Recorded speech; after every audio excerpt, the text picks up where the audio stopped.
And welcome everyone. We are live again with the present show in three different areas of the world. So we have Patrick that is somewhere in some parking lot, I could say. I'm in Hello. an office. And our guest of today is Inez, that you can see actually. Ciao Inez, welcome to the present show. Thank you for being here. Hi, thank you. I guess you are somewhere in the US in the Illinois area, right? I am, yes, I'm in Chicago, just outside of Chicago, Illinois. Okay, cool. So getting immediately into the topic, because I think it's one of the topic that it's the most important for people, like, because it's very, very important and we will hear why. And so it deserves the whole coverage. So Inez is a leading expert in it within IBM, but also I think she has a lot of good things to say. And that's why we invited her to talk about emotional intelligence and all what is related to it, right? So let's start from Inez. Let's start from the beginning. Like, why emotional intelligence is so important and why we should learn more about it. Okay, emotional intelligence is your opportunity to be aware of yourself, how you feel, why you feel the way you feel, and understanding your emotions and what they mean to you and how you come across as you deal with other people. There's also a social side of emotional intelligence where you are aware of the people you work with and how they feel and what they're going through, showing empathy, being interested in building positive relationships and teaming. So emotional intelligence brings it all together. It's an opportunity for you to be aware of yourself and aware of others. It's an opportunity for you to look for areas where you can communicate better, where you can listen better, where you can learn from others, and you are aware of how you come across to other people and how you're being received. And emotional intelligence is beneficial to you both in your professional life and in your personal life. From how you deal with your family, how you react to someone that cuts you off in traffic, how you deal with the person at the grocery store or parking, someone taking your parking spot. All of that is managing your emotions, understanding your emotions, and you intentionally deciding how you're going to behave, how you're going to show up. That makes sense? Yeah, it makes total sense. But I wonder why would be so beneficial, right? So like the fact that I know to understand my emotion and manage them.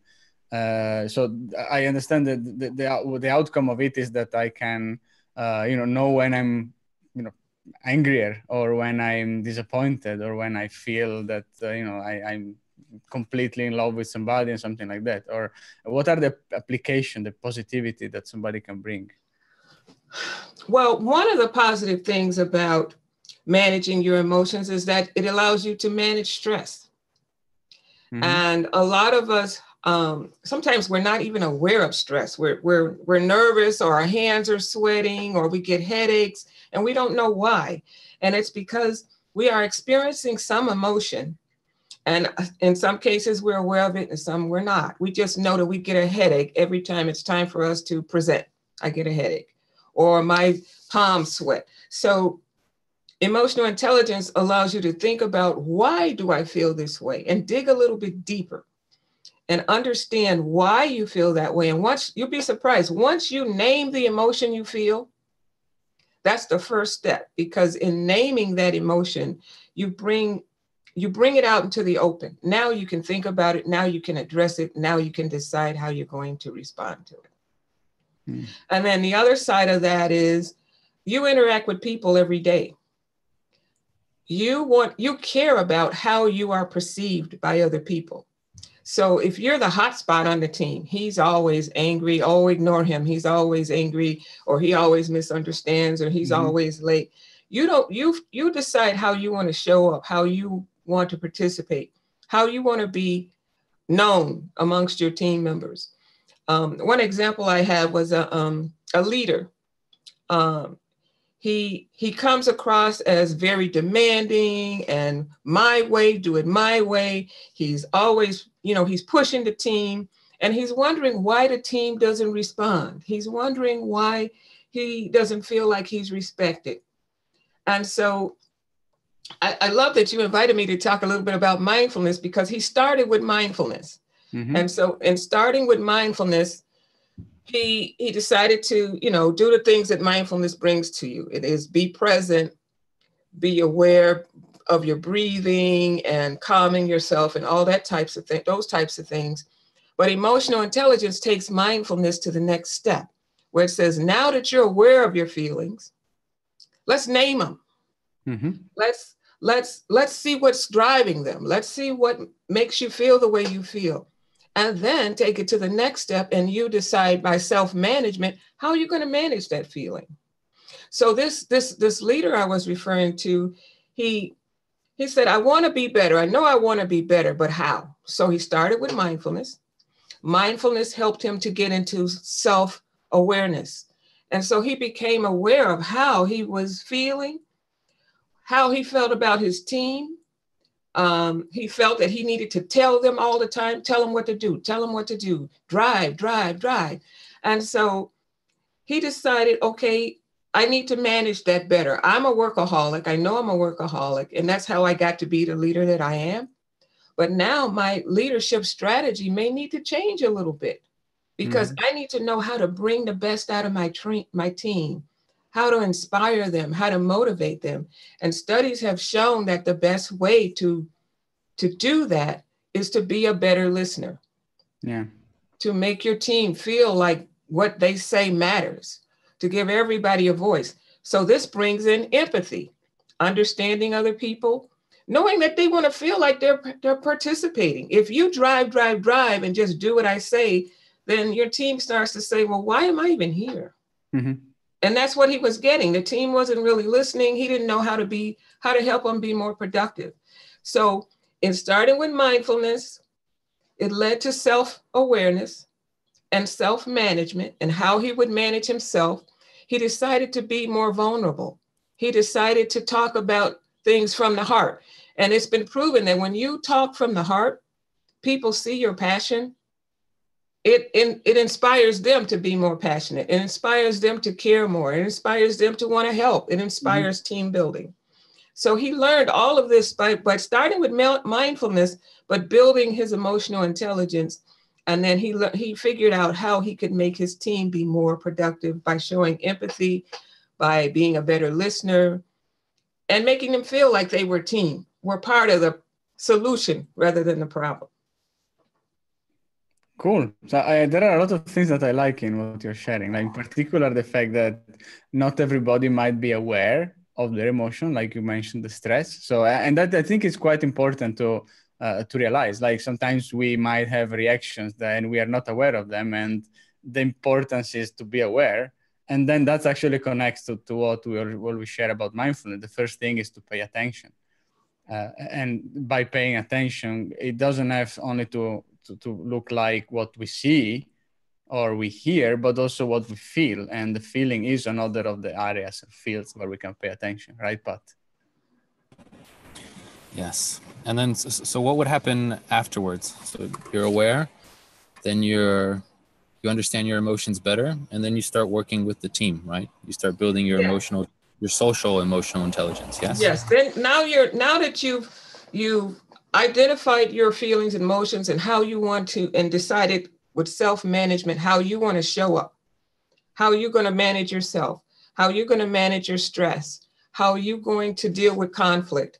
Now you take it to the social level, and you, outside of yourself, you start to be more in tune with your team or the people you're working with, or even your family or your child, to understand what they value, what they care about. And then that helps you craft your message, because now your message is not just do it. It is, I understand what you care about, and this is how what you care about relates to what relates to my message. So it's a way of bringing it all together. It's a way of making people feel like they're part of the solution rather than the problem. Understanding others, understanding what they care about, and then taking it to the next level is building relationships and building teams, building trust. And studies have shown that trust is built by, first of all, being vulnerable and showing what you care about. that opens the door for people to talk about what they care about. And it allows you to build trust. And so, you know, one of the main things with teaming is understanding your role, other people understanding your role, building trust, and sharing in an environment where people can feel safe, building that safe kind of environment. Also, because I think that who chose to not, you know, handle well their own emotion or stress or reaction is more unpredictable at one point, right? And that's actually harder to trust, I would say, right? That's right. That's right. When you don't know what you're going to get, you're afraid to say anything. You know, that boss that is, I don't know what is going to reply to me when I just, you know, I and meet the you know, deadline or whatever, right? And that's... And the leaders don't understand, because they say sometimes, why, when I ask the question, what do you think? Nobody says anything. And they're like, well, why don't they share? I asked them to share. How are you going to receive what they say? Are you going to be judgmental? Are you going to say that was a dumb question? Mm-hmm. Or are you going to say, thank you for bringing that up. I'd like to hear your point of view. Anyone else have any thoughts? You know, open the door. And then that's the way people start to be more engaged. But if every time they bring up a new idea, you shut them down, they're going to stop. Yeah, that's true. I remember a boss once I had was people were very afraid to tell him something, right? And because the reaction was always usually like it was an overreaction, something that was, you felt miserable, right? But this actually, instead of increasing the transparency, it was decreasing it, because you were just sharing the bits that were safe to share. And that's never productive, particularly if you're a leader, or particularly if you're working in a team. That's totally true. And then the other side of that is that the leader says, well, I asked them to share. Yeah. I asked them, but everybody is worried about how are you going to respond. So I love that. Thank you. That was right on. How are you going to respond? Do you make your team feel comfortable enough to share? You know, someone may be worried about something, or they may have a risk that they want to identify. But if you're going to turn that into a blame, mm-hmm. Who do I blame? Who caused this? Who caused this problem? Who do I blame? Who's in trouble? Instead of saying, thank you for raising that. Let's think about it. How do we address that? And get to the blame stuff later. Let's talk about the problem. Let's talk about how the solution. Any more ideas? This is how you get people to be engaged. But if it turns into a blame game, they're going to shut down. Right. Most of the people will be sitting on WebEx like this. What is she talking about? So how, to the people that are very new to this, or to the seasoned veterans, what's like a good practice to do if we were to teach the audience right now in a minute, some tip or trick that you would recommend for people to become more emotionally intelligent? I would say learn to breathe. Just no matter, say something comes up and it's very upsetting. Do not respond right away. Take 3 deep breaths. Studies have proven that in breathing, you calm yourself, you calm your heart. It allows you to, your brain, your amygdala takes over. So you have to allow time for your cognitive brain to engage, because your amygdala, which controls your emotions, that takes over first, and it wants to respond right away. You have to take the breaths to calm that down and allow your cognitive brain to take over. And then you intentionally decide how you're going to respond rather than responding from emotions. And throughout the day, anytime, you can take a breath. It's part of my makeup now. When something upsets me, the first thing I'll do is take a breath. And people will wait. You know, you don't have to respond right away. Take a breath. That's the best advice I can give you right now, and it works. It's been proven to work. I think as soon as you breathe, the person will also notice that you're breathing, and they'll breathe, and it will just lower the temperature in the whole room. Exactly. Yep. And it's been proven it works. Take a breath, count to 10, go for a walk, whatever it takes to disengage for a minute and give that cognitive brain time to catch up. Same thing with emails. Do not respond emotionally to emails right away. Take a moment, put it away, then come back, then respond, and you decide how you want to respond rather than from your emotions. That's true. I mean, from a mindfulness practice, it's always recommended not to try to avoid the emotions, to forget about. If you're really angry or really anything that is strong emotion or really stressed, don't try to cover it with whatever mud or try to avoid it, but try more to embrace it, like think about it, focus on it, pay attention to it. It's more likely that it's going to go away. Rather, if you try to avoid it, then it's coming back. That's right. Because, it's been proven there's no such thing as a bad emotion. Every emotion is trying to tell you something, and you need to dig into it to see what it is. Anger is not a bad emotion. It's okay to be angry, but you need to understand why you're angry. And then you intentionally decide, not from emotions, but with your cognitive brain, how you want to respond. Because everybody gets angry. Anybody that says they don't, everybody gets angry. It's how do you react? How do you behave? How do you show up? Perfect. Thank you. Thank you for sharing, Inez. Patrick, as usual, your last word, but so far I heard a lot of things that I like. I hope you all guys, take care of it and make sure to, look at your emotion, and they're all good. Just focus on them and interpret them and understand and pay attention. And it's going to be certainly a different experience for everybody around you as well. And breathe. So that's... Yeah. Thank you. Thank you so much for having me. So see you in 1 week with another episode of The Present Show. Think then, have fun. Don't forget to be mindful. And you can follow us as well on iTunes, because we are also there. So I put the link in the description below. You can follow there. We are audio there.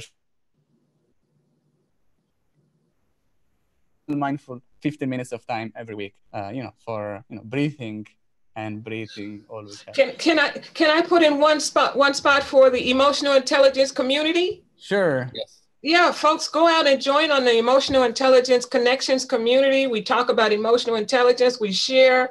So it's a great opportunity to learn, a great opportunity to share more. And I'm available on the Coach Me app if you want to talk more about emotional intelligence. So for IBMers, the link is also below to join it, follow it, and Inez is as well there with a lot more to share about emotional intelligence. You can learn to control and understand your emotion. And that's the key of today. Thank you. You can always improve.